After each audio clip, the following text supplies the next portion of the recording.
సభ్యత్వ నమోదు కాదు, కానీ పార్టీకి క్రియాశీలంగా పని చేయండి. ఎమ్మెల్యేలైనా కేసీఆర్ గారు ఒక మాట అన్నారు, సిట్టింగ్ ఎమ్మెల్యేలైనా మీరు క్రియాశీలంగా పనిచేయకపోతే మాత్రం పార్టీ అన్ని పరిగణలోకి తీసుకుంటుంది. క్రియాశీలంగా ఉండండి, కార్యకర్తలకు అందుబాటులో ఉండండి, ప్రజలకు అందుబాటులో ఉండండి, సవ్యంగా పార్టీ ఇచ్చిన టాస్క్లు పూర్తి చేయండి అని చెప్పారు. చెప్పడంతో పాటు పార్టీ అన్ని గమనిస్తుంది, రేపు టికెట్ ఇచ్చేటప్పుడు ఇవన్నీ కూడా పరిగణలోకి తీసుకుంటామని కూడా చెప్పారు.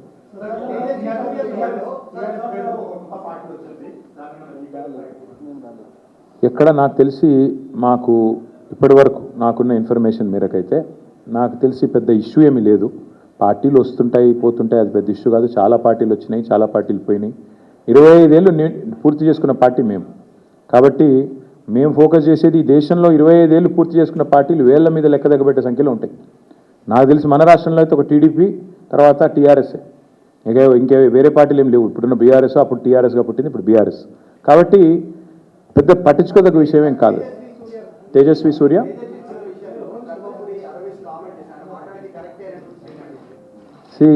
వాళ్ళ పార్టీ ఫిలాసఫీ అది కావచ్చు. నేను ఏమంటున్నా అంటే, భారతీయ జనతా పార్టీ పార్లమెంట్ సభ్యులు తేజస్వి సూర్య గారు మాట్లాడితే అందరికంటే ముందు స్పందించింది మా బీఆర్ఎస్ రాజ్యసభ సభ్యులు వద్దిరాజు రవిచంద్ర గారు, దామోదరరావు గారు.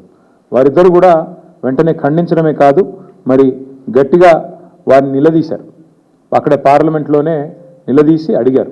నాకు కూడా తేజస్వి సూర్య గారు ఫోన్ చేశారు, బ్రదర్ నేను ఏదో అన్నాను, తప్పుగా అర్థం చేసుకున్నారు మీ వాళ్ళంటే. లేదండి, మీరు మాట్లాడింది చాలా తప్పు, నాకు ఆయనతో గతంలో పరిచయం ఉంది. ఫోన్ చేస్తే నేను చెప్పాను, చాలా తీవ్రంగా చెప్పాను, మీరు చాలామంది హృదయాలు గాయపరిచేటట్టు మాట్లాడినారు, మీరు మాట్లాడింది చాలా తప్పు, విరమించుకోండి, ఉపసంహరించుకోండి, పద్ధతి కాదు. ఎందుకంటే మాట్లాడొచ్చు, పార్లమెంట్లో ప్రజాస్వామిక పద్ధతుల్లో మాట్లాడొచ్చు, కానీ మీరు చేసింది చాలా తప్పు, మీరు చేసిన కామెంట్ కూడా తప్పు. ఇది మీ పార్టీ అభిప్రాయమా వ్యక్తిగత అభిప్రాయమా నాకు తెలియదు, బట్ మీరు మాట్లాడింది మాత్రం అస్సలు కరెక్ట్ కాదని చెప్పి నేను కూడా గట్టిగా చెప్పాను. అల్టిమేట్గా మేము ఖండించిన తర్వాతనే ఆయన ఏదో ఎక్స్ప్లెనేషన్ ఇచ్చుకున్నారు. నా ఉద్దేశం అది కాదు, ఇది కాదు, కాంగ్రెస్ని నిలదీయడం, ఎక్స్ప్లెనేషన్ ఇచ్చుకున్నారు.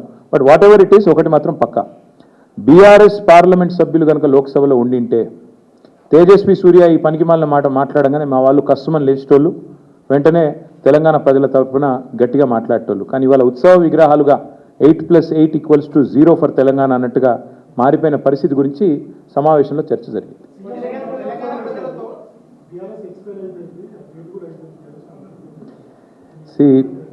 చీఫ్ మినిస్టర్ గారికి నా రిక్వెస్ట్, మీరు చీఫ్ మాటలు మాట్లాడటం బాగుండదు.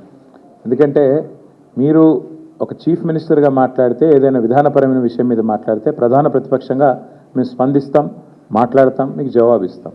మీకు విషయం మాట్లాడే తెలివి లేదు. ఎంతసేపు విషయం జిమ్మడం, పర్సనల్గా దూషణలు, పర్సనల్గా గలీజ్ మాటలు తప్ప రేవంత్ రెడ్డి గారికి ఇంకోటి రాదు.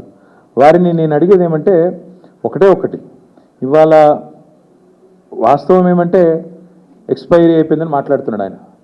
కాంగ్రెస్ పార్టీ చెతికిలబడి ఇప్పటికీ ఎన్నేళ్ళు అయిందండి? 12 ఏళ్ళ 13 ఏళ్ళ? అప్పటి నుంచి ఇప్పటివరకు లేవలేకపోతున్నది.